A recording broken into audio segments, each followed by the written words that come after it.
इसी दौरान एक सर्जन साहब ऑपरेशन थिएटर की तरफ से नमोदार हुए। सर्जन को देखकर मैडम सफूरा ने सेलफोन पर बात खत्म कर दी और सर्जन की तरफ मुतवज्जा हो गई।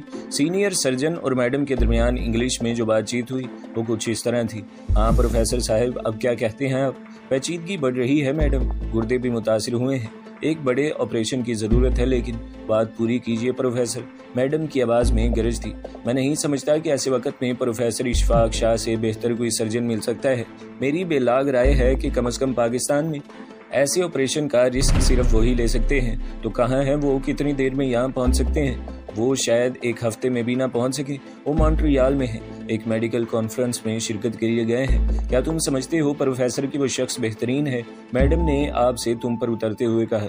यस मैडम, वो बेहतरीन है। तो फिर इसे यहाँ बुलाओ प्रोफेसर, किसी भी तरह, किसी भी कीमत पर। मुझे अपनी बहन की जिंदगी चाहिए। मैडम का लहजा फैसला कुन था। प्रोफेसर सर्जन ने दाएं बाएं देखा, फिर मैडम को अपने साथ आने का इशारा किया। गालिबन वो इस नाजुक मौजू पर तन्हाई में बात करना चाहता था। अगले रोज रात 9 बजे के करीब हमें ये सुनकर सख्त हैरत हुई कि senior professor surgeon Ishfaq Shah Montreal में अपना काम अधूरा छोड़कर पाकिस्तान पहुंच गए हैं और वो आज रात नादिया का एक बड़ा ऑपरेशन करेंगे। ये पैसे की और ताल्लुकात की ताकत थी। एक मसीहा को हजारों मील दूर से सिर्फ एक रात में पाकिस्तान बुला लिया गया था।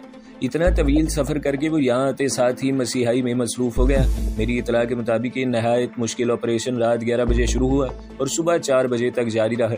इमरान भी वहीं अस्पताल में मौजूद था। इकबाल भी गाहे बगाहे आकर मालूमात हासिल कर लेता था। ऑपरेशन कामयाबी से खत्म हो गया। सारा दिन खैरियत से गुजरा।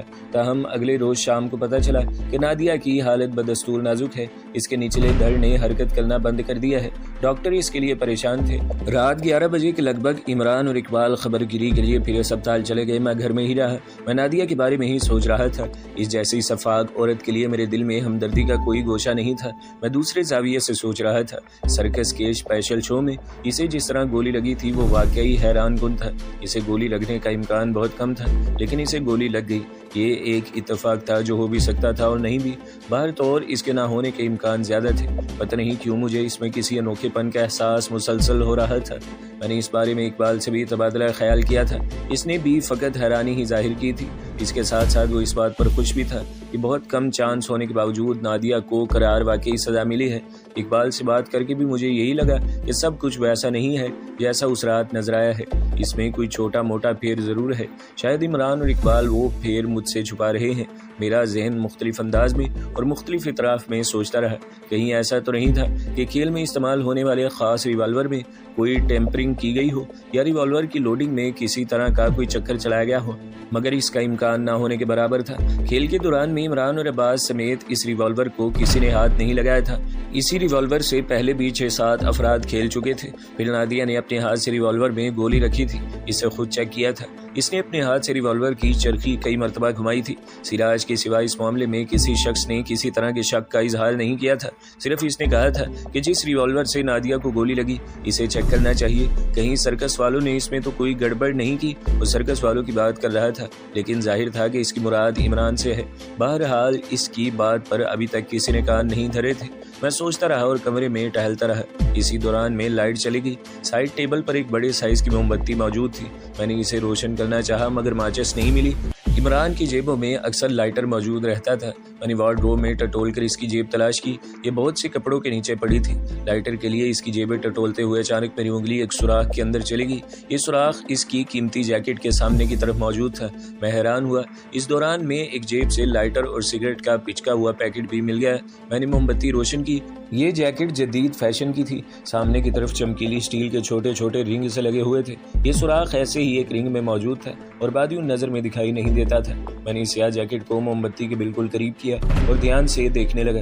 मेरी छठी हिस्स ने कहा कि ये गोली का सुराख है। सुराख के किनारों पर जलने के आसार मौजूद थे।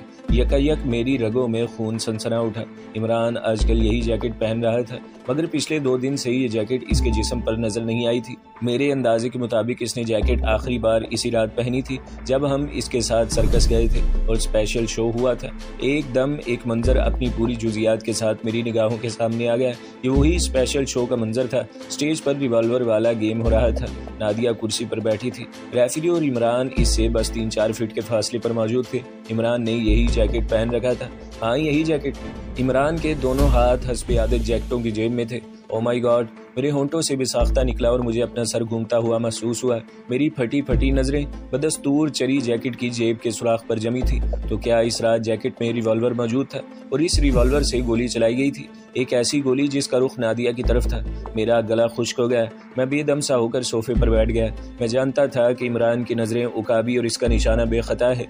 जो शख्स चाकू से बिल्कुल ठीक ठीक निशाना लगा सकता था, इसके लिए आतिशी असले से निशाना लगाना कौन सा मुश्किल था। तो क्या इस रात नादिया को अपने रिवॉल्वर की गोली नहीं लगी थी। एक बार फिर वो सारी मनाजिर मेरी तस्वीर के पर्दे पर नुमाया तर हो गए। धमाके से गोली चली थी। नादिया उलट कर फर्श पर गिरी थी। रिवॉल्वर इसके हाथ से छूटकर दूसरी तरफ गिरा था। ये रिवॉल्वर इमरान ने ही उठाया था। फिर वो नादिया को संभालने लपका था। एकदम वाकयात की कई कड़ियां आपस में मिलने लगी।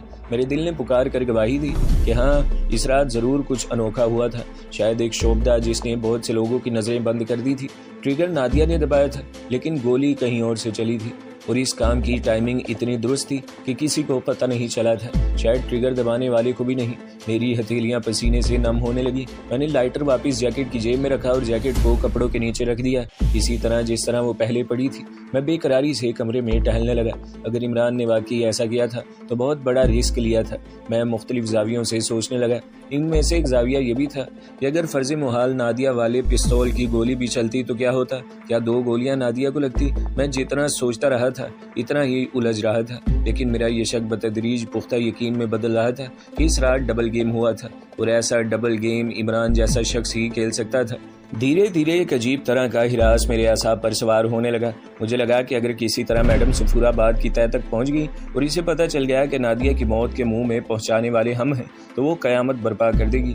खुद इकबाल का भी यही तज्जिया था कि वो ऊपर से जितनी धीमी नजर आती है, अंदर से इतनी ही तलातुम खेज है। खास तौर से अपनी छोटी बहन के लिए तो वो हर हद तक जा सकती है। नादिया की हालत बदस्तूर नाजुक थी। इसके हवाले से किसी भी वक्त कोई अच्छी बुरी खबर आ सकती थी। मुझे अकेले घर में घुटन सी महसूस होने लगी। मैं कमरे से निकला और सीढ़ियां चढ़कर ऊपर छत पर आ गया। हवा में हल्की खनकी मौजूद थी। तारीख आसमान पर सितारे जगमगा रहे थे। ये रात 12 बजे का अमल था। बस्तियां ऊँग रही थी और सो रही थी। दूर फासले पर मीनारे पाकिस्तान की रोशनी भी जैसे किसी गंभीर सोच में खोई हुई थी। मेरा दिल चाहा कि इमरान को फोन करूं, मगर फिर इरादा मुलतवी कर दिया। मैं छत पर टहलता रहा। ज़हन पर सिर्फ और सिर्फ इमरान की स्याह जैकेट छाई हुई थी। अनगिनत अंदेशे दिलो दिमाग में सर उभारने लगे। अचानक मुझे आहट सी महसूस हुई। ये आहट घर की अकबी गली से उभरी थी। तब मुझे 2 साए दिखाई दिए। वो घर की बैरूनी दीवार के साथ हरकत करके ओझल हो गए। यकायक मेरे सीने में धड़कन के गोले से फटने लगे। मुझे अंदाजा हुआ कि जो आहट सुनाई थी वो घर के अकबी सहन से उभरी थी और ये किसी के सहन में कूदने की आवाज़ थी। कोई गहरी तारीकी का फायदा उठाकर सहन में कूदा था। मैंने इस कूदने वाले को बड़ी तेजी से बरामदे में ओझल होते देखा। पता नहीं क्यों मुझे लगा कि ये ग्रांडियल शख्स कोई और नहीं शेरा है। तो क्या वही हुआ था जिसके बदतरीन अंदेशे मौजूद थे। मैडम और इसके हरकारों को असल मामले की टो लग गई थी। दोनों तरफ की छतें काफी नीची थी, वरना मैं इनमें से किसी छत पर कूद सकता था। मैं शदीद खौफ के आलम में खुद को बमुश्किल संभालता हुआ जीनों से उतरा और पहली मंजिल पर पहुंचा। मेरा गला खुश्क हो चुका था और हाथ पांव पर चियूंटियां सी रेंग रही थी। निचली मंजिल के निसब जीने तय करके मैं इस काबिल हो गया कि ग्राउंड फ्लोर के 2 कमरों में झांक सकूं। इनमें से एक कमरा वो था जहां मैं कुछ देर पहले मौजूद था। मेरी रोशन की हुई मोमबत्ती अभी तक साइड टेबल पर रोशन थी। चंद सेकंड्स के लिए मुझे लगा कि शायद कमरों में कोई नहीं और मेरे अंदेशों ने मुझे किसी वहम का शिकार किया था।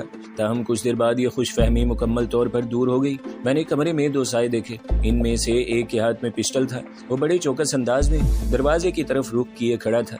दूसरा साया अलमारी की तरफ मुतवज्जा हुआ था। मदम रोशनी में मुझे इसकी हरकत दिखाई दे रही थी। वो अलमारी में से कपड़े और दीगर अशिया उठाकर कालीन पर फेंक रहा था। इसी दौरान में घर के पहलू की तरफ से आहटें सुनाई देने लगी। शायद इनका तीसरा साथी घर की बगली राहदारी में मौजूद था। मुझे इसके भारी कदमों की चाप साफ सुनाई दे रही थी। चंद सेकंड्स बाद मैंने दोबारा कमरे में झांका तो हर अंदेशा सच का रूप धारने लगा। अंदर घुसने वाला एक शख्स के हाथ में वही जैकेट नजर आई जो कुछ देर पहले मेरे हाथ में थी। वो शख्स जैकेट की जेबें टटोल रहा था। तब शायद वो जेब के सुराख तक पहुंच गया। इसने चौंक कर जैकेट को देखा और फिर मोमबत्ती के बिल्कुल पास पहुंचकर इसका जायजा लेने लगा। मेरे लिए वहां मजीद खड़े रहना मुमकिन नहीं था। मैंने खुद को संभाला और 7-8 जीने चढ़कर वापस पहली मंजिल पर आ गया। मैं जानता था कि इस मंजिल की एक खिड़की पड़ोस जाहिद हुसैन की छत की तरफ खुलती है। मैं इस खिड़की के जरिए इस छत पर उतर सकता था। मुझे नहीं पता मैं कब किचन के साथ वाले कमरे में पहुंचा, कब मैंने खिड़की खोली और कब मेरे पांव साथ वाले घर की छत से टकराए। मैं सीने उतरकर जाहिद के घर की बगली रहदरी में पहुंचा। जाहिद इंडियन फिल्मों का शौकीन था। अंदर किसी कमरे में इस वक्त भी फिल्म लगी हुई थी। हीरोइन की आवाज रही थी, कितना हसीन मौसम है, कितना सुकून है।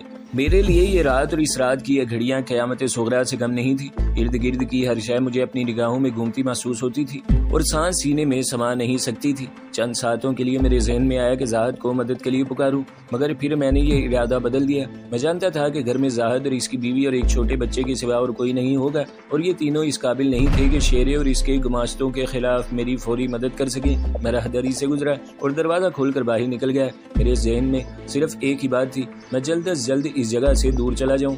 कुछ फासले पर जाकर ही मैं किसी को मदद के लिए कह सकता था, या फिर इमरान और इकबाल वगैरह को फोन कर सकता था। दफतन मेरी निगाह गली में खड़े एक शख्स पर पड़ी, जिसने चादर की बुक्कल मार रखी थी। मुझे 101% यकीन था कि ये इन लोगों का साथी है जो घर में घुसे हुए हैं। इससे पहले कि वो मेरी तरफ देखता, मैंने नीचे झुककर खुद को एक गाड़ी की ओट में कर लिया। ये सुजुकी का हाई रूफ डब्बा था। गली सुनसान थी, छुपने के लिए इर्द गिर्द कोई जगह मौजूद नहीं थी और वो शख्स किसी भी लम्हे मुझे घूम कर देख सकता था। मैंने डब्बे के अगले दरवाजे के हैंडल पर हाथ रखा। दरवाजा खुला हुआ था। मैं तेजी से इस सुजुकी डब्बे के अंदर घुस गया। तब मेरी नजर एक और शय पर पड़ी और मैं हैरान हुआ। सुजुकी डब्बे की चाबी इग्निशन में ही मौजूद थी। यही वक्त था जब गली में खड़े 1 से 2 हो गए। मुझे लगा कि उन्होंने मुझे डब्बे में घुसते देख लिया है, और अगर नहीं देखा तो भी शक में जरूर मुब्तला हो गए हैं। मेरी समझ में कुछ और नहीं आया। मैंने नीचे झुककर इग्निशन में चाबी घुमाई। मेरी तवक्का पूरी हुई। गाड़ी स्टार्ट हो गई। मुझे ये सब कुछ ताईद गैबी की तरफ लग रहा था। गाड़ी के दरवाजे का खुला मिलना, इग्निशन में चाबी मौजूद होना और पहले ही सेल्फ में इंजन का स्टार्ट हो जाना, ये सब कुछ मेरी हंगामी जरूरत के मुताबिक था। मैंने स्टीयरिंग संभाला और गेयर लगाकर गाड़ी को आगे बढ़ा दिया। मुझे अपने पीछे दोनों सायों की तेज हरकत दिखाई दी। वो पहले गाड़ी की तरफ लपके थे, फिर इसे पहुंच से दूर देखकर रुक गए थे। अब इसमें शुबे की कोई गुंजाइश नहीं थी कि इनका ताल्लुक घर में घुसने वालों में से था। रात के वक्त ये अंदरूनी सड़क सुनसान थी। मैं गाड़ी को तेजी से बड़ी सड़क पर ले आया और यही वक्त था जब मुझे अपने अकब में एक गाड़ी की तेज रफ्तार रोशनियां दिखाई दी। ये गाड़ी भी अंदरूनी सड़क से निकली थी और अब बला की तरह मेरे पीछे आ रही थी। तो दोस्तों, अगली किस्त सुनने के लिए हमारे चैनल को जरूर सब्सक्राइब करें, वीडियो को लाइक करें और बेल के आइकन पर भी क्लिक कर दें, ताकि हर जो आने वाली वीडियोस हैं वो आपको सबसे पहले मिलती रहें।